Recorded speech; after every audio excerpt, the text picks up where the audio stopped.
पानीपत की दूसरी लड़ाई के नायक सम्राट हेमचंद्र विक्रमादित्य।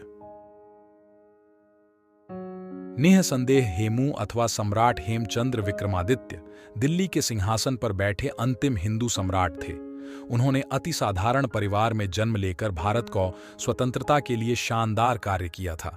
उन्होंने भारत को एक शक्तिशाली हिंदू राष्ट्र बनाने के लिए अत्यंत साहसी तथा पराक्रमपूर्ण विजय प्राप्त की थी। सम्राट हेमचंद्र वह महान न्यायशील थे जिन्होंने भारत का भविष्य बदलने के लिए मृत्यु पर्यंत भरसक प्रयत्न किए। वे एक प्रतिभाशाली शासक, एक सफल सेनानायक, एक चतुर राजनीतिज्ञ तथा दूरदृष्ट कूटनीतिज्ञ थे। समस्त पठानों तथा तत्कालीन मुगल शासकों बाबर तथा हुमायूं के काल तक एक भी हिंदू इतने ऊंचे पद पर नहीं पहुंचा था। हेमचंद्र भारतीय इतिहास में सर्वश्रेष्ठ स्वतंत्रता सेनानी थे जिन्होंने विदेशी शासन के विरुद्ध देश के लिए अपना बलिदान दिया। वे अलवर क्षेत्र में राजगढ़ के निकट माछेरी ग्राम में 1501 ई में जन्मे धार्मिक संत पूरणदास के पुत्र थे, जो बाद में वृंदावन जाकर वल्लभ संप्रदाय के संत हरिवंश से जुड़ गए थे। उनका परिवार सुंदर भविष्य की कामना से रिवाड़ी आ गया था तथा वहीं हेमचंद्र ने शिक्षा प्राप्त की थी। शीघ्र ही उन्होंने संस्कृत, हिंदी, फारसी तथा अरबी सीख ली थी। साथ ही बचपन से उन्हें कुश्ती तथा घुड़सवारी का शौक था। उन दिनों ईरान इराक से दिल्ली के मार्ग पर रिवाड़ी महत्वपूर्ण नगर था। उन्होंने शेर शाह सूरी की सेना को रसद तथा अन्य आवश्यक सामग्री पहुंचानी शुरू कर दी थी तथा बाद में युद्ध में काम आने वाले शोरा भी बेचने लगे थे। शेर शाह सूरी की मृत्यु 22 मई 1545 ई को हुई थी। यह कहा जाता है कि शेर शाह के उत्तराधिकारी इस्लाम शाह की नजर रिवाड़ी में हाथी की सवारी करते हुए युवा बलिष्ठ हेमचंद्र पर पड़ी तथा वे उसे अपने साथ ले गए। उनकी प्रतिभा को देखकर इस्लाम शाह ने उन्हें शानाए मंडी, दरोगा ए डाक चौकी तथा प्रमुख सेनापति ही नहीं बल्कि अपना निकटतम सलाहकार बना दिया। साथ में 1552 ई में इस्लाम शाह की मृत्यु पर उसके 2 वर्षीय पुत्र फिरोज खां को शासक बनाया गया, परंतु 3 दिन के बाद आदिल शाह सूरी ने उसकी हत्या कर दी। नए शासक का मूलतः नाम मुवरिज खां या मुबारक शाह था, जिसने आदिल शाह की उपाधि धारण की थी। आदिल शाह एक विलासी, शराबी तथा निर्बल शासक था। उसके काल में चारों ओर भयंकर विद्रोह हुए। आदिल शाह ने व्यावहारिक रूप से हेमचंद्र को शासन की समस्त जिम्मेदारी सौंपकर प्रधानमंत्री तथा अफगान सेना का मुख्य सेनापति बना दिया। अधिकतर अफगान शिविरों ने भी आदिल शाह के खिलाफ विद्रोह कर दिए थे। हेमचंद्र ने अद्भुत शौर्य तथा वीरता का परिचय देते हुए एक एक करके उनके विरुद्ध 22 युद्ध लड़े तथा सभी में महान सफलताएं प्राप्त की थीं।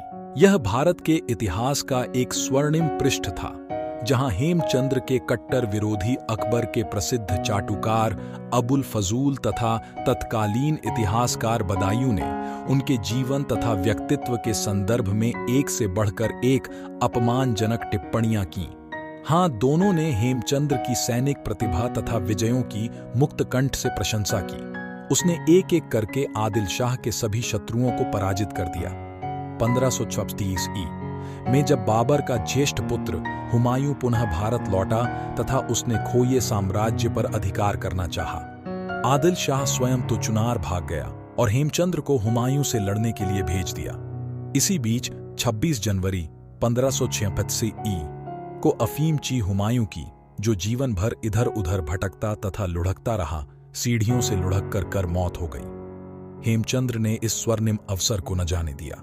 उसने भारत में स्वदेशी राज्य की स्थापना के लिए अकबर की सेनाओं को आसपास के क्षेत्रों से भगा दिया। हेमचंद्र ने सेना को संगठित कर ग्वालियर से आगरा की ओर प्रस्थान किया। उसकी विजयी सेनाओं ने आगरा के मुगल गवर्नर इस्केंद्र खां उज्बेक को पराजित किया। हेमचंद्र ने अपार धनराशि के साथ आगरा पर कब्जा किया और वह विशाल सेना के साथ अब दिल्ली की ओर बढ़ा। दिल्ली का मुगल गवर्नर तारीफ बेग खां अत्यधिक घबरा गया तथा भावी सम्राट अकबर तथा बैरम खां से एक विशाल सेना तुरंत भेजने का आग्रह किया। बैरम खां की सेना, जो पंजाब के गुरुदासपुर के निकट कलानौर में डेरा डाले पड़ी थी, बैरम खां ने तुरंत अपने योग्यतम सेनापति पीर मोहम्मद शेरवानी के नेतृत्व में एक विशाल सेना देकर भेजा।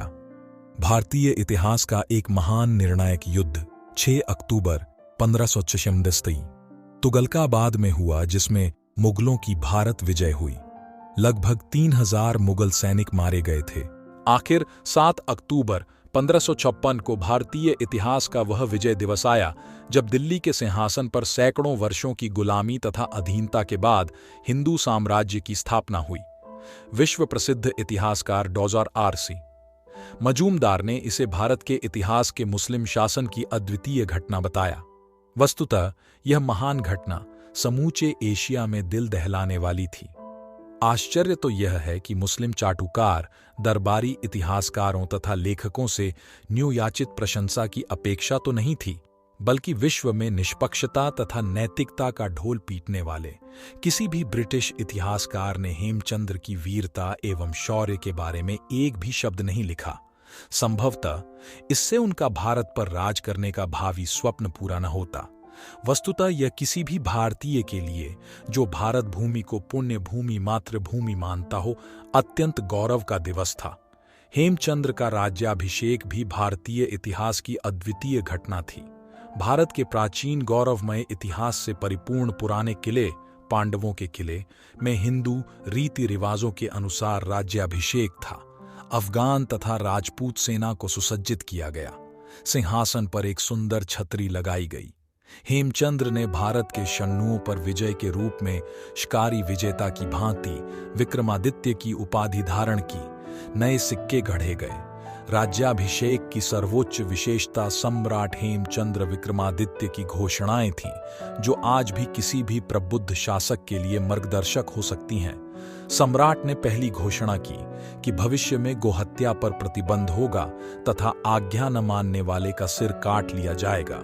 संभवतः यह समूचे पठानों, मुगलों, अंग्रेजों तथा भारत की स्वतंत्रता के बाद तक की दृष्टि से पहली घोषणा थी। यदि हम समस्त मुगल काल को देखें तो केवल 857 के महासमर के समय बहादुर शाह जफर से 3 बार यह घोषणा जबरदस्ती करवाई गई थी तथा इसका पालन एक बार भी न हुआ। देश की स्वतंत्रता के पश्चातों डॉ.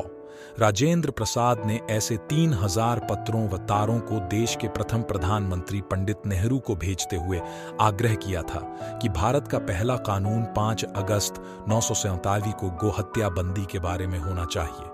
तत्कालीन प्रकाशित पत्र व्यवहार से झांत होता है कि मिश्रित संस्कृति का ढोंग पीटते हुए पं. नेहरू ने इसे अस्वीकार कर दिया था। सम्राट हेमचंद्र विक्रमादित्य की दूसरी घोषणा भ्रष्टाचारी कर्मचारियों को तुरंत हटाने की थी। वे जानते थे कि भ्रष्टाचार को मौका देकर महान गलती होगी। एक अन्य घोषणा में सम्राट ने देश में तुरंत व्यापार वाणिज्य में सुधारों की घोषणा। इस भांति अनेक राजपूतों की महत्वपूर्ण पदों पर नियुक्ति की घोषणा की। जहां दिल्ली में यह विजय दिवस था, वहां बैरम खां के खेमे में यह शोक दिवस था।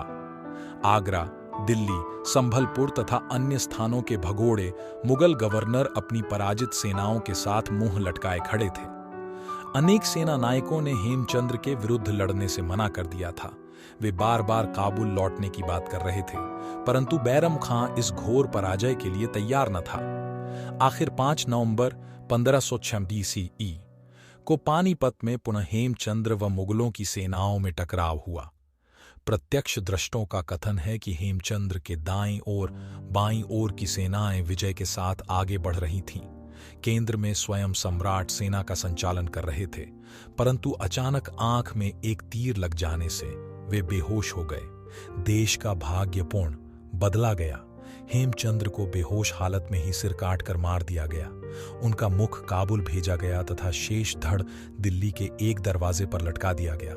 उससे भी उनकी जब तसल्ली न हुई, उनके पुराने घर माछेरी पर आक्रमण किया गया, लूटमार की गई। उनके 80 वर्षीय पिता पूरनदास को धर्म परिवर्तन के लिए कहा गया। न मानने पर उनका भी कत्ल कर दिया गया। इस प्रकार सम्राट हेमचंद्र का 29 दिन तक दिल्ली पर सुशासन का शानदार युग समाप्त हुआ।